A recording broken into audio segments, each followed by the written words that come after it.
आपकी खुशी में, आपके गम में, आपकी आंसुओं में, आपकी मुस्कुराहटों में, आपके आज में, आपके कल में, आपके साथ होगी एक कहानी और मैं। नमस्कार दोस्तों, आप सभी का स्वागत है मेरे चैनल कथा सागर में। दोस्तों, आज मैं आप सब लोगों के लिए आचार्य चतुरसेन शास्त्री जी की लिखी हुई एक छोटी सी कहानी लेकर आई हूँ।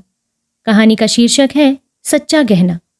तो आइए इस छोटी सी कहानी को सुनते हैं और आपके इस कहानी के बारे में क्या विचार हैं वो मुझे कमेंट सेक्शन में ज़रूर बताइएगा। ये कहानी आचार्य चतुरसेन की सबसे प्रथम कहानी है जो गृहलक्ष्मी मासिक पत्रिका में सन 1917-18 में छपी थी। आशा करती हूँ आपको पसंद जरूर आएगी। शशि भूषण के पिता आसाम में एक बड़ी रेशम की कोठी के स्वामी थे। इनका लेन देन चीन, जापान, यूरोप आदि देशों में सब जगह था। सैकड़ों मुनीम, कारिंदे, गुमाश्ते, नौकर चाकर इनके यहाँ रहा करते थे। लाखों का कारोबार था। रुपयों की छनछनाहट के मारे कान नहीं दिया जाता था। चारों तरफ कारोबारी लोगों की दौड़ धूप से ऐसी धूमधाम रहती थी मानो कोई विवाह उत्सव हो। मिजाज भी उनके अमीरों का सा था। सभी अमीर दिल के भी अमीर नहीं होते। दीन दुखियों के लिए एक कौड़ी भी अपनी टेंट से देते इन कंजूसों की नानी मरती है। शशि के पिता ऐसे नहीं थे। गरीब मोहताज विधवाओं के वो ईश्वर थे। उनका ऐसे सुकर्म में किया गया दान लंबी लंबी तारीफों के साथ अखबारों में नहीं छपता था और ना ऐसी वाहवाही लूटने को ही वो ऐसा करते थे। वो तो स्वभाव से ही दयालु और सज्जन थे। बात के ऐसे धनी थे कि एक बार जो मुंह से निकल गई तो फिरने वाली नहीं है, चाहे इधर की दुनिया उधर हो जाए। शील उनमें कूट कूट कर भरा था। बड़े मुनीम जी से लेकर साधारण चपरासी तक से वो एक सा ही तुम कहकर प्रेम पूर्वक संभाषण करते थे। इतने बड़े करोड़पति होने पर भी उनका जीवन सुख शांति और सादगी में आदर्श था। अब शशि के पिता को मरे हुए कोई 2.5 साल हुए होंगे, पर तब से अब तक में उनके कारोबार में कुछ न कुछ उन्नति ही हुई है। इसका कारण यही है कि शशि बाबू भी गुणों में अपने पिता से किसी भांति कम नहीं है। अपने पिता के जमाने के नौकरों तक को शशि बाबू बुजुर्गों की तरह मानते हैं। सच तो यूं है कि शशि को ऐसा दयालु पाकर चाकर लोगों ने इन्हीं थोड़े दिनों में उनके पिता को भी भुला दिया।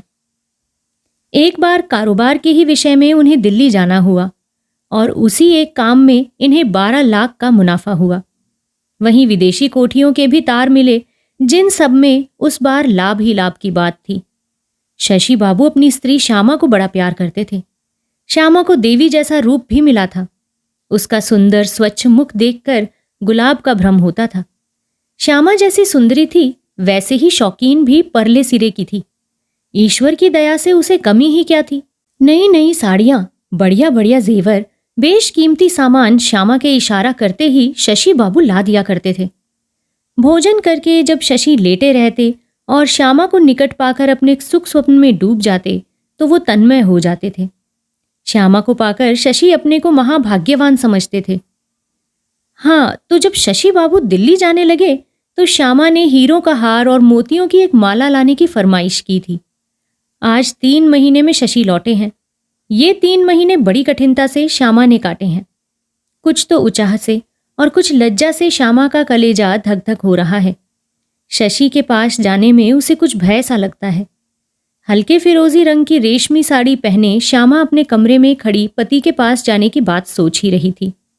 घड़ी घड़ी उसके माथे पर पसीना आ रहा था जिसे वो रुमाल से पोंछ रही थी कि अचानक स्वयं शशि ही उसके पास जा पहुंचे। श्यामा इतने दिन बाद उन्हें देखकर सिकुड़कर इतनी सी हो गई। उसके नेत्रों के सुनहरे पर्दे एक बार ऊपर को उठे और एक बार शशि के मुख पर अपने हृदय का उज्जवल प्रकाश डाल तुरंत नीचे आ गए। लज्जा के भारी आवरणों को वो सहन न कर सके।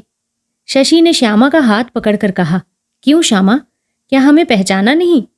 यहां तो आओ, कुछ बोलोगी नहीं क्या? श्यामा का मुख लाल हो गया, उसे पसीना आ गया, कुछ कहते ना बना। क्या बोलूं? श्यामा यही सोचती रही। शशि ने उसे धीरे धीरे गोद में बिठाकर उसका पसीना पोंछते पोंछते कहा, क्यों श्यामा, ये कैसी नाराजगी है? पति से इस प्रकार दुलार पाकर श्यामा बड़ी सुखी हुई। बारंबार स्वामी के प्रबोध करने पर श्यामा को कुछ बोलने का साहस हुआ, और उसका मुख खुला। खुलते ही मुंह से निकल पड़ा, हमारी माला और हार क्यों नहीं लाए? प्यारी से इस अटपटी और सरल वाणी को सुनकर शशि से ना रहा गया। उसने अनगिनत बार श्यामा का मुख चूम डाला। लाए हैं सरकार, ना लाते तो कहाँ रहते, कहकर हार, माला तथा जवाहरात की अन्य चीजों का डिब्बा सामने रख दिया। माला और हार को पाकर श्यामा बड़ी प्रसन्न हुई। सुख और प्रसन्नता से सारी सुध-बुध खोकर श्यामा पति की छाती पर झुक गई। उस दिन शशि ने सब दाम भर पाए। ये सब जेवर उसने कोई 3.5 लाख के खरीदे थे। 1 वर्ष बाद वो हारमोनियम पर मधुर ध्वनि से गा रही थी। शशि मुग्ध होकर एक चित्त उस चंद्रमा से बहते अमृत को पी रहे थे। उनकी आंखें उसी चंद्रमुख पर थीं। इससे अधिक सुंदरता हो सकती है या नहीं, शशि यही सोच रहे थे। अचानक उनका सोच एकदम भंग हो गया। सामने से उनके बड़े मुनीम दौड़े हुए आए। उनके मुख की हवाइयां उड़ रही थीं। आते ही उनके मुख से निकला, सर्वनाश, सर्वनाश हो गया। शशि धीरज से बोले, क्या हुआ, बात तो बोलो। मुनीम जी ने एक तार उनके सामने पटक कर कहा, वो हमारे 3 जहाज जो चीन से आ रहे थे वो डूब गए और 49.5 लाख पर पानी फिर गया। हैं? शशि के मुख से यही निकला और सूखे वृक्ष की तरह धड़ाम से पलंग पर गिर पड़े। श्यामा ये सब देखकर आवाक रह गई। उसकी गोरी गोरी उंगलियां बाजे के पर्दों पर पड़ी और पड़ी ही रह गईं। उससे कुछ भी करते न बन पड़ा। अब भी उसकी छाती पर वही हार और माला सुशोभित थी। श्यामा ने एकदम अपने आप को संभाला, तुरंत पति के पास पहुंची। किसी प्रकार से कुछ मुस्कुराहट भी उसके मुंह पर आ गई। श्यामा ने समझा, प्यारे पति के दुख में ये मुस्कुराहट अच्छी औषधि होगी। ऐसे दुख में सरला श्यामा को मुस्कुराते देखकर शशि को हंसी आ गई। उन्होंने चुपचाप श्यामा को पकड़कर छाती से लगा लिया। उनकी आंखों में 2 बूंद आंसू छलछला आए। श्यामा ने उन्हें ढांढस देकर सब हालचाल जानने को कोठी में भेजा। बाहर आते ही उन्हें एक तार अपने आड़ती का मिला कि 7.5 लाख का बिल कल 4 बजे तक अवश्य अदा करना पड़ेगा। शशि को काठ मार गया। वापस घर आकर चारपाई पर पड़ गए। अचानक इस दुख को शशि सह न सके। उनका हृदय विदीर्ण होने लगा। एकाएक कुछ सोच वो उठ खड़े हुए। एक बार श्यामा ने रोकना चाहा, पर वो उन्मत्त की तरह चल ही दिए। कुछ सोचकर श्यामा ने एक जौहरी को बुलाया और अपने सारे जेवर 7.5 लाख में बेच डाले। एक छल्ला भी बाकी न छोड़ा और वेश बदलकर स्वयं बैंक में जाकर 7.5 लाख का बिल चुका दिया।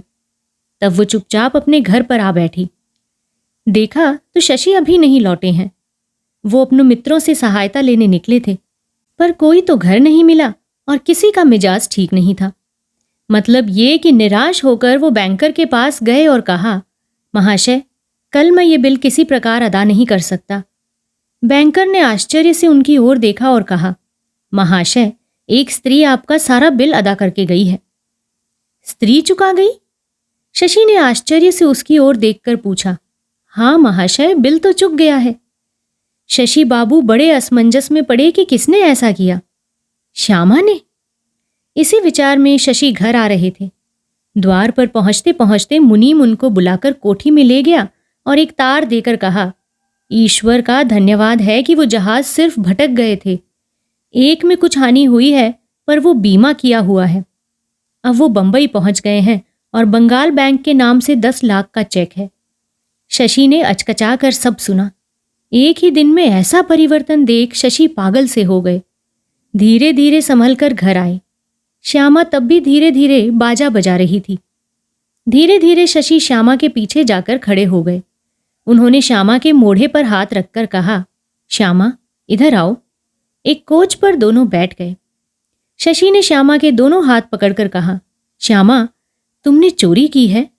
बोलो, सच्ची बात है ना? सरलता से श्यामा हंसकर बोली, तुम्हारी बात कभी झूठ हो सकती है? हमने तुम्हें ही न चुराया है। इसी की सजा देने आए हो? अच्छा, क्या सजा दोगे, कहो। इधर आप अगली, बड़ी व्याख्याता हो गई है, कहकर शशि ने श्यामा को छाती से लगाकर दाब दिया। फिर उसको गोद में लिटाकर उसके बाल सुधारते हुए बोले, अच्छा कहो, क्या सचमुच तुम ही ने बिल चुकाया है? कहाँ से चुकाया? बताना तो, इतना रुपया कहाँ से मिला? बात सुनकर श्यामा पहले ताली बजाकर हंस पड़ी, फिर दोनों हाथों को शशि के गले में डालकर कहा, मिलता कहाँ से? हमारे एक प्रेमी ने हमें गहने बनवा के दिए थे, उन्हीं को बेचकर चुकाया है। अचकचाकर शशि बोले, अरे क्या, जेवर बेच दिया? इतना साहस! ये क्या सूझी? क्या माला और हार भी? श्यामा, दोनों अंगूठियां भी। शशि की आंखों में पानी भर आया। वो उसे छाती से लगाए हुए कुछ देर खड़े रहे, फिर किसे बेचा है ये पूछकर बाहर आए। सीधे जौहरी के पास गए। उन जवाहरात को देखकर वो खुश हो रहा था। सचमुच बड़ा लाभ का माल था। तभी शशि पहुंच गए।